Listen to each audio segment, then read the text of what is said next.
Hello and welcome to Clear Conversations, setting B2B growth strategies for 2021 beyond recovery. My name is Geraint Jones and I'm Clear M&C Saatchi's Global Marketing Director.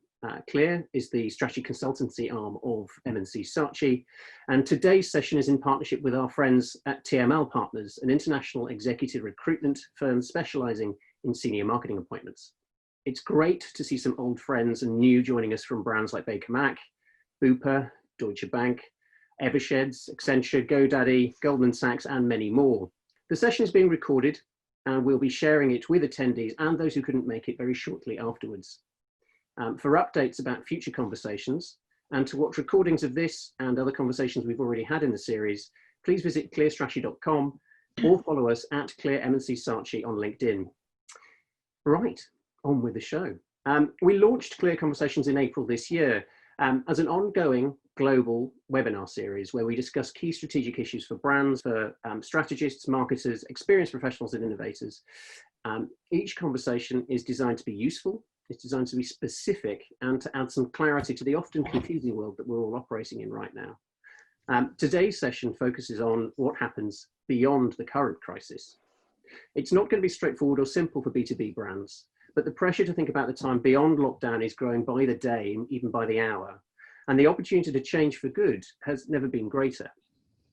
Today, we're partnering once more with our friends at TML, and Charlie Green is very shortly going to do a little bit of an introduction and talk about our partnership before he then hands over to Rosa Wilkinson, our Director, Corporate and B2B, to set the scene with a short presentation. I'll then introduce our panel to discuss the challenges posed by planning for 2021, while still having to manage all the various crises that we've been hit with so far in 2020. So Charlie, over to you. Thanks, Geraint. And on behalf of TML Partners, I'd like to wish a very warm welcome to everybody joining us. I understand we have over 200 marketing, communications and business leaders joining us this afternoon, which is fantastic to see. A huge thank you to Bonnie, to Claire, to Joe and to Jamie for all of your support and for sharing your insights today. I know we're in for a cracking conversation. As Geraint mentioned, and for those of you who don't know us at TML Partners, we're an executive recruitment firm. We specialise in board level appointments across marketing and communications. I think from our side, we found it really encouraging over the last few months that clients have continued to invest in business critical hires, which I think really illustrates the importance and value of marketing and communications as a true driver of growth. From our perspective, it's fantastic now to move the conversation forwards, to be looking beyond recovery and to be thinking at the role that marketing leaders have to really drive critical business decision making for next year and beyond. It's great to be partnering again with Clear Strategy. I think it's the third session together, obviously previously running more intimate CMO roundtables for marketing leaders. In fact, Rosa, Geraint, I think the last session we had on the 12th of March was possibly one of the last face-to-face events to take place in the city before lockdown. And look where things have taken since then. But it's lovely to be connecting again and wonderful to be coming together virtually under the circumstances. It's brilliant to introduce Rosa, who will now share some really thought-provoking slides, and then I'll pass back to Geraint to kick off the conversation with our wonderful panel. So thank you again. Thank you, Charlie. So welcome everyone. Just a bit of a few thoughts from me on behalf of my colleagues at Clear to start off with before we get into the conversation. So we're going to be talking a lot about 2021 and how we get there, but where we wanted to start was actually looking back over the last few years, because the changes that we're going to talk about and the value that CMOs can bring to an organisation has been evolving recently. And we've seen that at Clear. We work across lots of different sectors. I focus on corporate and B2B, but talking to my colleagues over the last few days about, what does that look like in other businesses, we found a lot of resonance with this particular model, which is from HBR. Really interesting article, by the way, definitely worth a read later on. But what I wanted to show it to you was these three different types of focus in CMO roles in recent years. And I guess looking particularly in B2B, it's been more traditional that this commercialization role has taken the lead for senior marketers. And as you can see, that's very much about sort of promoting the offer, the service, the product that the business has created to the outside world. So about half of the CMOs in this study, which was international from HBR, were focused on that role. What's quite interesting now is what's happening on the other side of this chart. So we've got enterprise-wide P&L roles and strategy roles. Now, they're probably doing a bit of the others. It's not a sort of mutually exclusive graph. But the point here is really there are new responsibilities emerging at C-suite level. And in these strategy and enterprise roles, you can see a lot of the reflection for other job roles we've seen recently, like Chief Experience Officer, Chief Customer Officer, Chief Revenue Officer, and those start to merge and blend into these enterprise and strategy roles. What's really interesting as well, as the study concluded as far back as 2017, but very relevant now, is that, you know, in times of transition for an organization, when the competitive environment has changed, when growth is difficult, actually focusing more on these enterprise and strategy type roles for the CMO not only potentially makes better use of their talents, but also is going to be more valuable and more relevant for the business as it seeks to adapt to changing circumstances. So let's move on from that now and think about, you know, actually we're in a difficult time at the moment. We all know that. And the one certainty is there is no certainty. And actually in this period of flux, it's really interesting to think about how CMOs are both uniquely placed in terms of capability and responsibility to take the lead. And this quote from Deloitte, which I hope Joe won't mind me using, is very much about, you know, the importance of customer when you're reframing what strategy looks like going forward. And obviously the CMO is the person at that C-suite level who's best placed to do that. And next slide, please, Caroline. And why now? I mean, very many obvious reasons, but not least of which is, you know, businesses are looking around for what's next. Some are facing extremely profound changes. Obviously in B2B, you've got the knock-on effect that it might not be your business that has changed, but the sector you serve may have been severely impacted. You've got a whole load of stuff going on here. And I think, you know, we've all read a lot about how CMOs might have difficulties improving their value to the C-suite, you know, this sort of misalignment of expectation about what CMOs are trying to do, the continual sort of update of the headline about how long a CMO's tenure is. We think there's actually a really interesting opportunity here, as I think it's been alluded to earlier in the conversation, that this is not just about, you know, business as usual planning for next year. There's really an opportunity for reset here. And we're going to look in more detail in a moment at the direction, the growth, the confidence that a CMO is uniquely placed to offer. And we'll look at some of the questions and the considerations that you can be thinking about now to frame those discussions for next year and to contribute to planning for next year. But I think probably the important thing that we're trying to get across also is in doing those things, in taking those actions, in leading the agenda, there is an opportunity for CMOs who are ambitious to reshape their remits, to reshape how the organisation sees marketing and to deliver a different type of value as well. So let's have a look at the first one, which is direction. The direction is very much about how do you adapt business as usual. Now, you know, we're not just talking about how do you get back into the office in a safe way here. How do you move an offline event online? You know, we can all sort of get our heads around that. This is probably stuff that is a little bit more longer term. So we're thinking, you know, we have some professional services representatives on the panel today. You know, we've been talking about things like how do you integrate in-person and remote interactions into the customer journey, for example. So retaining your current clients and your current prospect base is really critical. But how do you actually do that without losing the relevance and distinctiveness that you've built in already? And I think the other interesting thing here is it's an opportunity for a reset. So we know that, you know, in reality, what your brand promises and what it delivers is not always aligned. You know, perhaps you feel that you've had some gaps in sort of insights and that, you know, the positioning isn't quite aligned with the needs. This is a great opportunity to have a look at that again. You know, just to check that those assumptions that underpin your experience, your brand, your communications, how all of that's delivered, how it's measured, are those all, you know, stitched together? Are they all going in the right direction? Now is as good a time as any to reassess some of those. And again, really an ideal place for marketing to take the lead there. Growth. So growth is an imperative in any business at any point.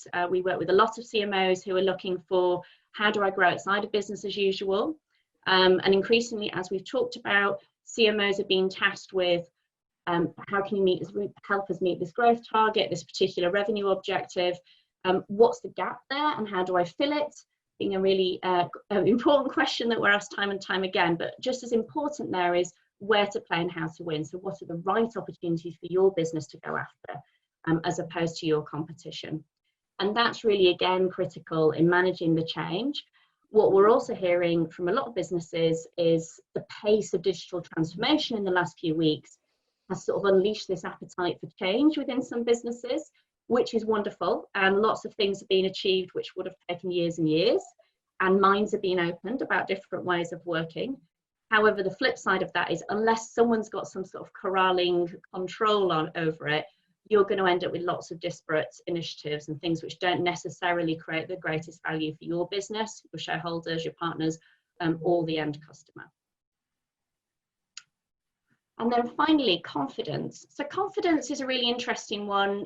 You might think it, it sits more squarely in that sort of commercialization space and it's just about communication, but actually confidence is really critical in the B2B sector. We all have read those studies about how risk-taking and all the behavioral economic stuff means that, people are more reticent to change providers or to do something different in B2B because the risk is so much higher, eventually you could lose your job. And what we're trying to do here is to think about how to manage that corporate narrative, whether that's a story of continuity or a story of change. You need to tell people inside and outside your organization how your business is adapting, to what degree. It might not be changing that much, but it's really important. We talked about that gap between delivery and expectation. So being clear with people outside your business, whether that's talent, investors, that's customers, prospects, what they can expect from you, what's going to be different, how you're going to keep changing, but also inside the organisation, giving people the confidence to act and speak about the changes that are being made so that delivery matches up with expectation again. And ultimately, obviously, doing all of those things gives the exco, the board members, much more confidence in the CMO and the value they're delivering. Right, thank you very much, Rosa. I think that sets it up very nicely. So now I'm going to stop screen sharing and just introduce our panel. I'm delighted to introduce, I think, what is a very, very, very good panel indeed to discuss this really tricky challenge of setting B2B growth strategies for 2021. I'm going to start by introducing Jamie Moran, who is CMO EMEA for JLL. Jamie's worked in marketing for about 20 years across consumer, SMB and enterprise segments. And after over a decade in the tech industry, he moved into investment management. He set up and led the EMEA marketing function for the Capital Group before moving to JLL in 2015. At first to build a new EMEA investor marketing team, and now as the CMO for JLL's EMEA division. We're also joined by Claire Gosnell, who leads Clifford Chance's global brand communications and marketing function. Claire joined the firm in 2008 after holding senior international communications leadership roles at a number of global companies, including the P&O Group, Regis and Electrolux. Our third panelist is Bonnie Pelosi, Brand Marketing Communications Director for EY in the UK and Ireland. Bonnie is responsible for the overall brand marketing communication strategy for the brand and has over 20 years international marketing experience. And prior to EY, she held senior international positions with a number of marketing-led organizations. Our fourth panelist is Joe Overy, the Director of Corporate Affairs for Deloitte. Joe is a senior communications professional with over 20 years of experience, combining media relations, public affairs, internal comms, responsible business approaches, and insight development. She started a career in PR consulting focused on the tech sector, moved into investor relations, and then joined Deloitte to head up their communications, and now heads up corporate affairs. And of course, from Clear M&C Saatchi, Rosa, who leads our corporate and B2B practice area, combines a broad range of brand and marketing disciplines, including insight, strategy, identity, innovation, capabilities, and internal engagement. So a great panel, I'm sure you'll agree. We're going to kick off with some questions for each of our panelists. We've been inundated with questions from all of you in advance, and we'll try to answer as many of those as we can, although with 200 and some of you on the call, you're not all going to be answered, unfortunately. But if you do have a burning question that you feel we should answer, please ask it in that Q&A box at the bottom of the screen, and I'll try and make time for them too. Okay, so first question, I'm going to come to you, Jamie, to start with, if that's okay. Let's think about the role of the CMO as it is now. To Rose's point at the very beginning, you know, looking beyond the crisis, what's on your plate for 2021, and how much has that been reshaped by COVID? I think, I mean, immediate requirements are definitely reshaping things that we're going to do and ways that we work. But actually, I think the company that we work at JLL have quite a strong vision for the future. Real estate is a long-term industry, so we have to make plans and strategies that are based over the next sort of 5 to 6 years. So, and many of those trends and strategies are based on long-term themes that we just don't see changing. Things like climate change, things like digitization, things like the way we work is going to change, but we're going to have to go to work, and the role of the office and the role of the physical spaces that you sort of use to connect are going to change. But those themes were already themes that in many ways we leveraged in our marketing plans and in our marketing strategies. And I think it would be a bit worrying if we kind of jettisoned all those plans straight away. And whilst we're thinking about how we implement them over the next 6 to 12 months, those guiding stars and those guiding principles that we have still remain very, very true to our marketing plans. I think actually the biggest changes that we're seeing is really internally around how we organize ourselves, how we work on projects, and driving changes in behaviors that and equipping our teams to be more confident about those long-term themes and how they then take them and deliver them into their audiences and those markets. Claire, is that similar at Clifford Chance? Is that something that you're also facing? Yeah, I would say so. I mean, I think, like Jamie, we've retained a very strong focus on where is the sort of ultimate strategic goals for the firm. We've been very focused on our vision for about the past 5 or 6 years, and I think that's been really helpful in terms of informing our thinking as we go through this process. So I think we're always looking at, and in fact I would say that perspective is potentially even strengthened in the current environment, because you have to really know what you want to hold true to. So I think the business is taking a very long-term view.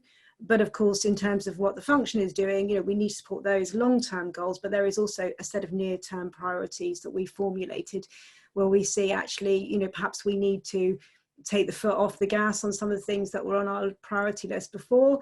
There's a few things that we need to put into the to-do list really, really quickly. And I'm sort of looking underneath at those under a number of different headings, culture, changing sort of stakeholder expectations, so that landscape, it's what do we need to do to position ourselves for the work. So I agree with Jamie, there's work that's strategically aligned that you still want to pursue, but there is potentially some near-term commercial gains that you have to try and bank in the current environment. And then also thinking about actually how do we leverage the power of the function, and I think that is a time when there's we're asking an awful lot of the team. And everyone's moving really, really fast. So I think trying to do that in a sort of supportive and inclusive way becomes really critical.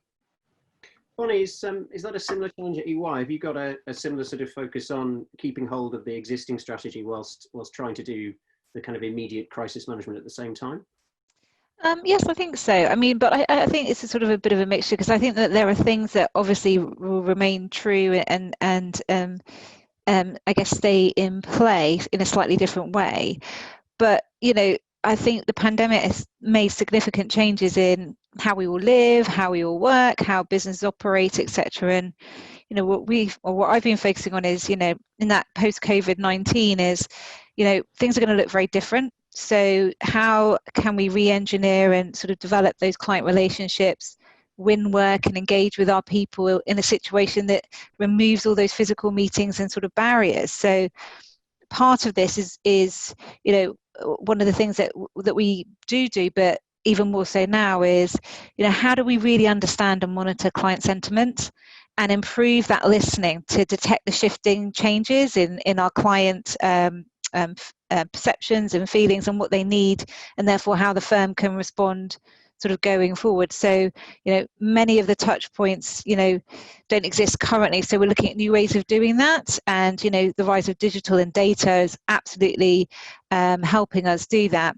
but it's about them being able to use that to have that discussion with clients about helping them with their issues and their challenges. And the other side is, or also we're doing that from an employee consultation standpoint. The sentiment measurement and discussions are underway around,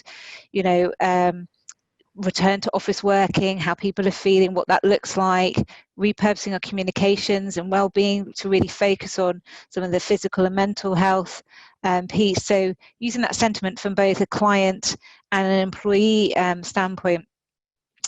And part of that is, how can we accelerate our digital capabilities, upskill our people? So this isn't, some of this is all very new to us. So how do we upskill our people? We've got events team that have, fantastically reskilled themselves to deliver webcasts and videos, etc., and to be able to connect people. So how do we make sure that we make the best use of the digital capabilities? And for me, one of the things is, going back to a little bit of the prioritization. So we're quite rigorous on prioritization. We've only got so much budget and so much resource to be able to focus, and we need to make sure that we focus in the areas that are going to deliver the biggest return on investment for the firm from a growth and a brand perspective. And I think COVID I think for all of us, probably threw everything up in the air. And, we had a COVID task force, we paused things, we stopped things, we pivoted things. But actually now, we need to look at actually that rigor of that prioritization about where do we focus really going forward. And I guess my last point would be around my team. So that importance of staying connected, hearing regularly from me, the leadership team, and each other on what's happening and receiving that guidance. So that's something that's massively on my plate at the moment. We do regular video calls, but equally what's been fantastic is our own team have taken it into their own hands to create different ways of connecting, whether that's quizzes, chat roulette, virtual cake times. So for me, as well as the business piece, is actually our people are really important. So that's quite big on my plate at the moment. Thank you. That was a very detailed and nicely structured answer there, Jo. How's it at Deloitte? Are you looking from a comms perspective? How have you managed this and how are you looking to 2021? And what do you see as the shifts that you're going to have to manage as you go through towards the next coming year? Yeah, so I agree with much of what's been said on the panel already. I think from an honesty perspective, I'm also being quite opportunistic around kind of what the last few months have brought in terms of trying to use it to address some of the elephants in the room that we might have had for some time. So actually, we've got more leadership attention on how we engage, how we manage our reputation, what our brand is in the market than we ever have done for some time. So I'm definitely being quite deliberate about thinking, well, there's a kind of near term, next 2, 3, 4 months, but actually I really want to reshape kind of how we position ourselves longer term, what we do as a function for the next 2, 4 years ahead. So actually trying to kind of use this to really pick up on some of those elephants in the room that I've talked about. On the pre-brief before this call, we all talked about the immediate reaction to COVID-19 was for everyone to get out there in the market, provide insight, provide perspectives in bucket loads. And there's definitely a degree of, well, we need to retrench, kind of actually really be deliberate about what we're putting through our channels, how we're engaging our clients, how we're engaging our key stakeholders. So for me, that kind of initial burst that we had, definitely kind of bringing it back and then using that almost to take it further, to talk, move it even greater focus, which I think Bonnie's talked about, Claire, you talked about, and Jamie as well. It's an interesting point, actually. I mean, you talk there about sort of heightened demand and I guess almost heightened expectations. How are you balancing up that tension between this sort of desire to get out in the market from all of your colleagues who are, really wanting to be entrepreneurial and forward thinking, with the need to control some of that messaging? It must be quite challenging to balance that up. Yeah, I think you're right, there is a challenge there. And I think a primary concern that we've had at Deloitte from the outset has been around the tone of how we're engaging clients and kind of what that content looks like. And how you move from kind of serve, not sell. And actually in this time, you don't want to be out there as a kind of sales manager pushing things out to kind of make money. Actually, you really need to be listening more than you ever have done before as to what your client is really interested in and what their concern, what their issue is. So I think being far more kind of issues led than we ever have done before, which is should be 101 marketing and communications, but actually is kind of more important than it ever has been before. And I think we've seen, just in terms of looking at some of the media reactions, that where it goes wrong, it goes really wrong. So kind of the care and attention that we have to spend now on all of that messaging and all of that tone is massively important. Are you finding it similar, Claire? Is that something you're also managing from a law firm perspective? Yeah, absolutely. I think this point that Jay raises about tone is absolutely spot on. I think that's very front of mind for me at the moment. I mean, very on when we started to think about our, I think we did a pretty good job on the internal comms, which was great, but what we did put some rules of the road in really fast around our external marketing and communications, around the types of things that we would PR and we wouldn't PR, and, words we didn't want to see. So, and actually that was very helpful, I think, in guiding us through the process. So I think I take Joe's point around, it being about serve, not sell. I also think, actually, I think we slightly lost track of it in some places, but in some communities, this was, about people and families being personally grieving, and actually not talking about, hey, look, there's a whole load of private equity opportunities that are going to be out in the market. We just really need to get around those messages very quickly. So I think actually putting in some rules of the road was really, really quite helpful. And I think it meant we put structures in that actually historically we haven't always had in place. And I'm hoping that we can carry some of those forward. And I think the other thing around, and so then policing tone, but I also think our tone has shifted a lot. I think we've found ourselves we're at a real flux moment, and I feel that we've become, there's a huge amount of very personal, authentic communication coming out internally and externally, and that's not entirely aligned with our corporate voice. So one of my priority work streams is to try and bring those things, take a view on where do we want to go with this quite quickly, because I think we're looking a little bit schizophrenic, and I think that's a huge opportunity for us. I think that's a really big opportunity for us to think about actually how we're connecting across our different stakeholders in a consistent way, and actually what is the brand that we want Clifford Chance to be in the market. Rosa, so I think it's quite exciting. Yeah, it is an exciting one. I'm going to come to you next, Rosa, because I think it's one we've seen quite a lot of different types of B2B business and corporate businesses struggling with, that ability to manage their corporate narrative after all of the mushrooming of new initiatives and new thinking and new approaches and almost a new engagement with marketing as a function. Yeah, I mean, I think we talked on corporate narrative before, and it's been a real theme of the work that we've done and the conversations that we've had with people over the last year or two anyway. We actually had a couple of projects live before lockdown started, before everything happened, and there was a bit of a moment with some of the project teams of thinking, well, do people want to hear about things like purpose and what it means for the business, or do they want to hear about a new brand positioning? And what's been quite interesting, I think, Joe, as you said, that the teams that we work with have been quite pleasantly surprised as marketing leaders that their senior leadership have actually embraced narrative is a really important thing, whether that's about purpose or brand or whatever it is. The sort of the need for something that brings people together internally and externally and explains what's happening. You said, Claire, like having something that you can make decisions against when everything is uncertain, and to explain that both internally and externally is something that we're seeing a lot of. And the other theme, which is really interesting, is a lot of organisations re-looking at purpose. Without sort of getting sidetracked on that too much, what we're seeing is a massive theme in people who've had purposes and done them, but they haven't necessarily been embedded within the business. They've not really been things that the senior leadership have used to make decisions. What we're seeing now is a lot of conversations with us about, okay, well, actually this purpose now means something, because we're having to reshape our business model, because we're having to think about what real value we can deliver, not just in the immediate sort of crisis, but going forward outside of returns to partners or returns to stakeholders. And I think that whole conversation is quite interesting, but I think more than ever before, there's a need to merge purpose narrative in with proper metrics, in with business strategy, tie it in with culture, tie it in with employee experience, and tie it in with brand and positioning in a way that we, has been sort of pushing water uphill before. So, a lot of rethinking about how brand elements in the broadest term can be used as a lens to direct things, but also to explain what the business is doing.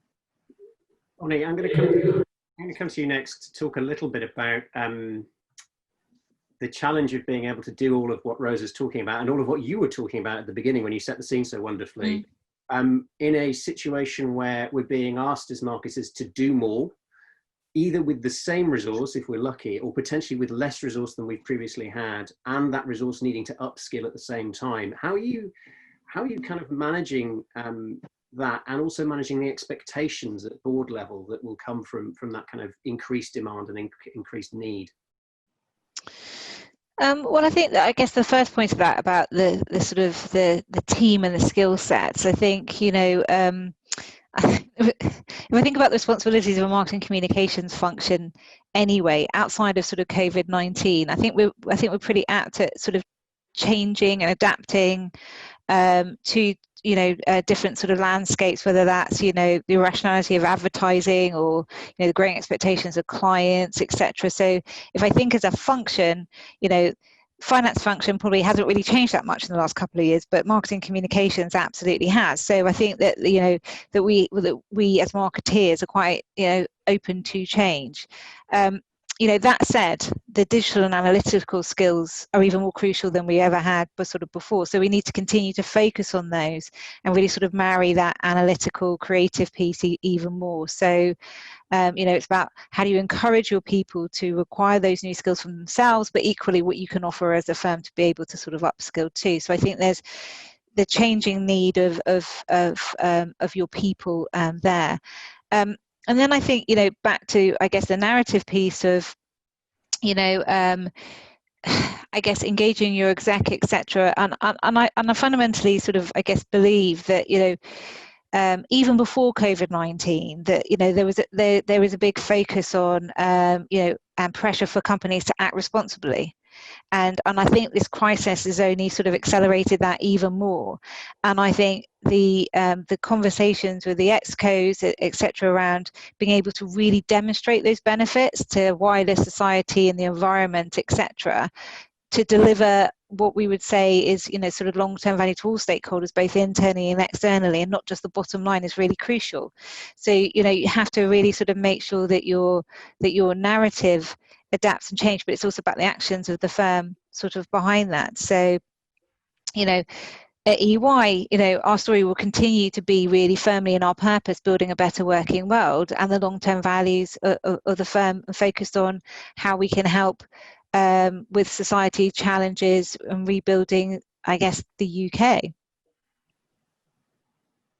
Jamie, I think it's a really interesting kind of perspective, that we sort of have to look more broadly than just our sort of traditional view of what marketing is and the influence that it can have on ExCo decisions. Are you seeing a greater demand at JLL from the ExCo and from your marketing, your fellow leaders, to engage more with marketing, to engage more with your side of the business, to find out more and become more interested because they see it as a driver of future opportunity for the business? I mean, I think that desire's been there for some time within JLL. You know, our unique challenge is we're very well known in the real estate space, but the communities that are trying to access real estate are new and different, and there's different organisations that are trying to leverage real estate in different ways.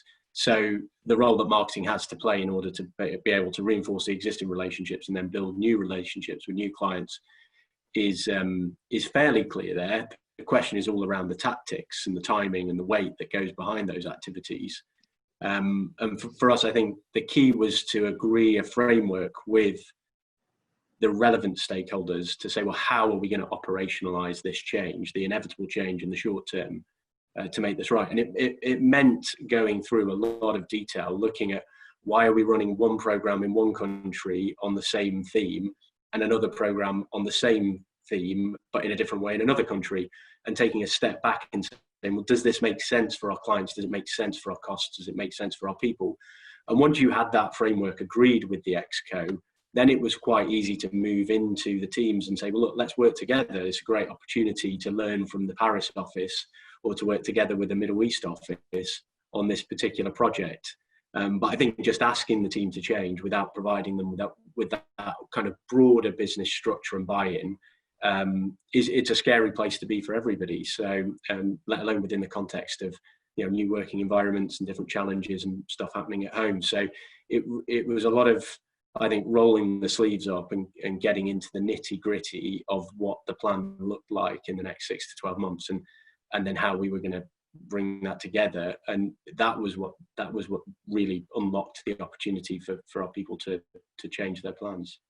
And a follow up on that, I guess, is the kind of the re-looking at everything. I think we've all done it. I mean, I remember I came back from paternity leave, and in the first week after paternity leave, I had to rewrite the entire strategy, which was genuinely entertaining. But I think we've all had to look at this sort of thing. And I think I look back at that work that I did back in April and think, well, actually, March, April time. And I think actually much of what we did was adjust what we had already. And actually much of the change has been in upskilling our team and in upskilling our business.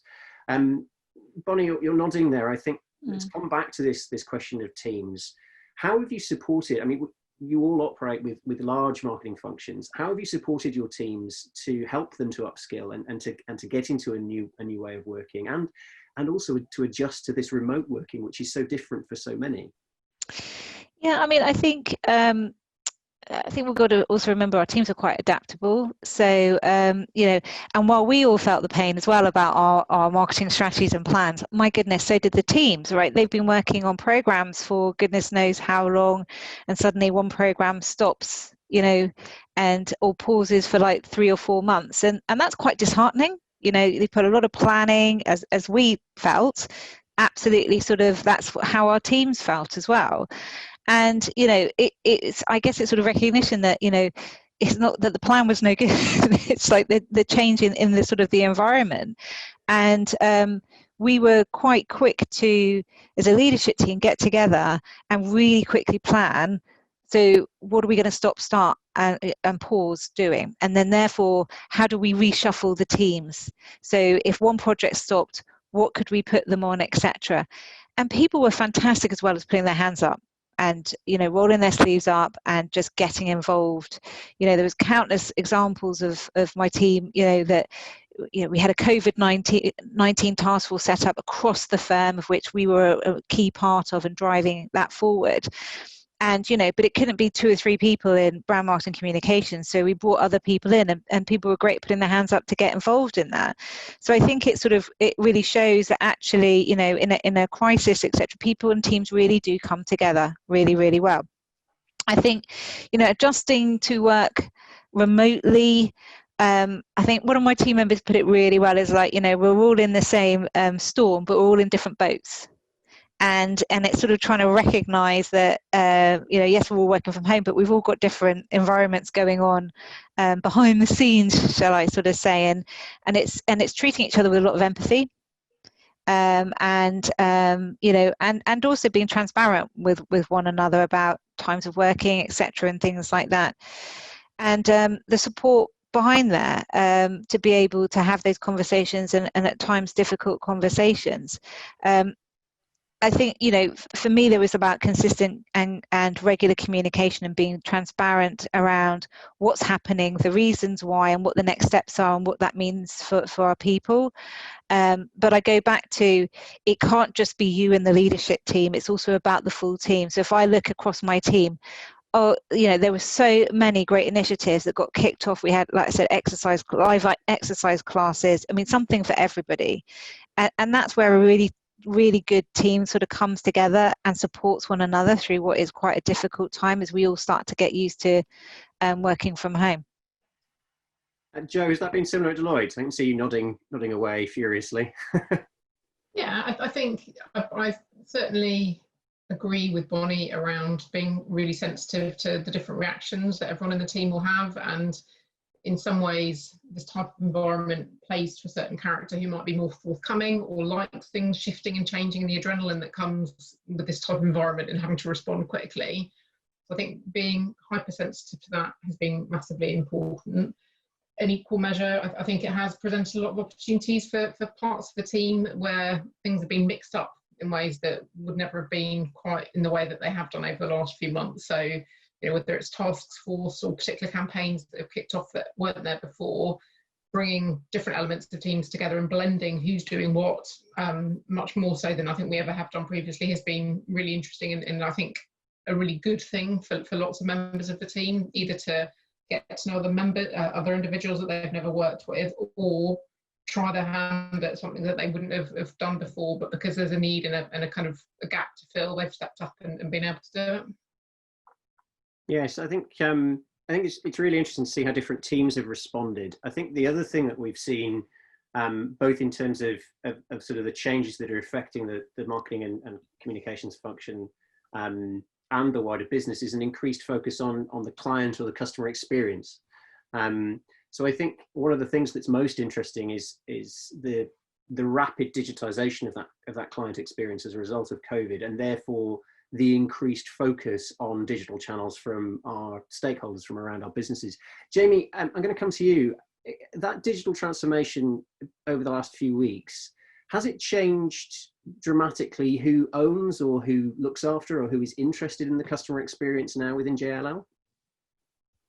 I mean, I think if you were to ask people at JLL who owns the customer experience, everybody would put their hand up. So has digital changed that? Not really at JLL. I think it's just given people more pause for thought as to how to deliver, as opposed to it should be the digital team or it should be our tech team that think through that experience. And I think the challenge we've had is actually making sure, coming back to purpose, is that we don't run off and do hundreds and hundreds of new digital initiatives that aren't going to be truly meaningful.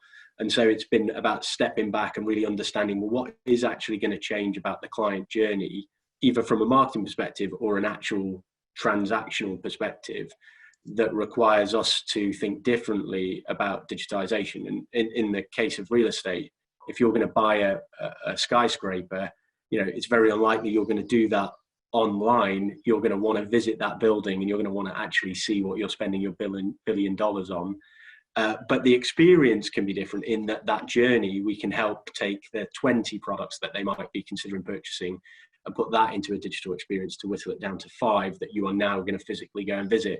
So it's been about taking that step back and really understanding, where does the experience have to change? And of course, then what do we have to add in terms of value to that change? And we've been lucky at JLL. We've been developing a lot of the digital products and platforms over the last 12 to 18 months. Actually, it's given us an opportunity to talk about those experiences and differentiate ourselves in the marketplace and justify some previous investments. So the kind of stars aligned for us in terms of having the right product sets to be able to deliver different experiences for clients over the change. Claire, the sort of experience of law firms, I guess, over the last 10 or so years, and I apologise for the dog barking next door if you can pick that up on your audio. The experience of law firms over the last 10 years or so has been that shift and that increased focus from general counsels to want to see certain things digitised and to want to see more of a blended set of services. I guess I'm interested in your perspective of what has happened as a result of COVID to the relationships between very senior partners at Clifford Chance and their GC counterparts, and also a sense of whether your focus on digital will be around automation or whether it will be more about actually supporting relationships on an ongoing basis between those senior leaders. I think that the relationship between the senior partners and the senior clients is based on an interpersonal connection. It's about listening to what's really going on within the client's business, and actually not to take what we discussed earlier, not necessarily trying to move something into a sale. It's actually about having a discussion and being on that journey, that trust is absolutely critical. And that sounding board, I think, to clients at the moment who are dealing with situations that are, unprecedented in many of their businesses. So I don't think it's changed there. I think what is the mix of, what is the role of digital, I think is shifting really, really fast. And I think, digital marketing, for obvious reasons, has jumped massively far forward. And, we were in a bit like Jamie in a lucky position, I think, because we'd made some investments that were just coming online sort of as this hit us. And I think that's been extremely valuable. And I think it means we'll be able to expedite adoption of those across the business sort of once this plays through. So I think that's been a little bit of a stroke of luck from our point of view. But I think there's another whole piece, which is actually around, what is the overall client value proposition? Because, increasingly clients and firms, particularly large firms like ours, are looking at, well, what is the overall legal product that's being delivered, and how do we disaggregate the bits of advice and bring them together in a way that is, represents real value for the client. And that value may be, okay, it's cheaper, but it may also be that it's quicker, or there's more reliability around certain parts of the data that's being analyzed, or it's easier for them to consume and move on to the next decision within their organization. And I think that is very much informed by digital. But digital is only part of the picture. It's also about a whole series of other ways in which we reshape and rethink what it means to deliver legal services, rather than a group of people sitting around a table with vast piles of paper, marking up documents. And I mean, sometimes, there is still a place for that in some parts of the legal world, but, actually there are bits that can be taken away, and you can really focus on the relationship and the listening and what's the real problem from the client. And I think what we need to make sure is that digital and any other type of technique we bring to the table remains sublimated to those bigger goals, like where is the client, what are they trying to achieve, and whether we're talking to them across the table, holding a fountain pen, or whether we're reaching out to them through a digital channel, or whether we're delivering something like automated document drafting or AI tools, is that feeling like a consistent Clifford Chance experience? Does this meet my expectations of that organization? Does it feel like it's a seamless interaction? I think that's a great place to sort of jump off a little bit. I think we're all thinking about how we reintegrate that physical, that human aspect back into our client experiences as and when lockdown fully or partially, or whatever the government decides, lifts. Rosa, I think we've talked about this because we've spent, I think, 3 years researching it, but the experience gap, this idea that you've got this gap between what brands are saying and what they're actually physically doing in the real world. I mean, it's something that we've looked into in depth, but I'm interested in your perspective from a B2B brand point of view. I mean, do you think this is an opportunity for B2B brands, Rosa, to really start to bring those two sides of the coin together, that communications and experience, and really think carefully about the human side? Yeah, I'm listening to what Claire said, and sort of think it's quite interesting, because one of the things that actually in our last session, as Charlie said, the sad last face-to-face session that we did, which was all about actually experience gap in professional services, as luck would have it. But one of the things that we talked about then was the sort of understanding where your brand can add most unique value, so that yes, there's a sort of standard level of service or experience that people expect, and you can't dissatisfy them, but actually you can't be brilliant at everything because resources won't allow it, and also there's an opportunity to be distinctive in certain parts.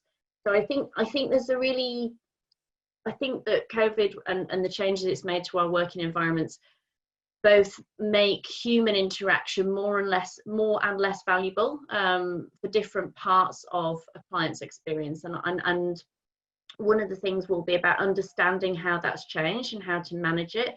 And I think, again, the CMO type role is a really good place to be able to draw all of that together and to ensure that's aligned with what's being put out the door externally as well.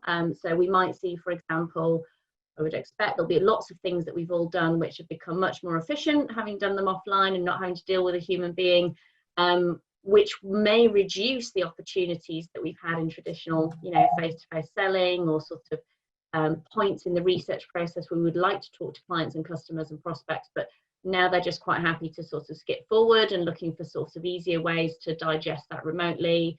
Any sort of administrative task, I suspect people will be much more willing to do that online. But I think also for all of us, there are certain types of work and interaction, whether it's with our colleagues or suppliers or partners. So as Claire mentioned, that advisory role, anything that's around ideation, collaboration. I think, you know, and networking as well.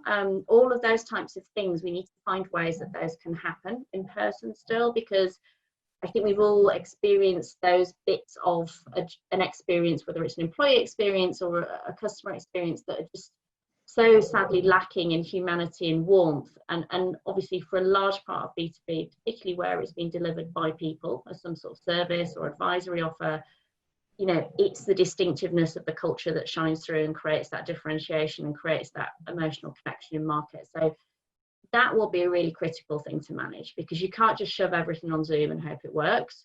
You know, there's a really interesting opportunity to reshape that. Thanks, Rosa. That's, I think, some good advice in there. We've had a couple of questions from the floor on some very big issues, actually, that I'm going to tackle at this point.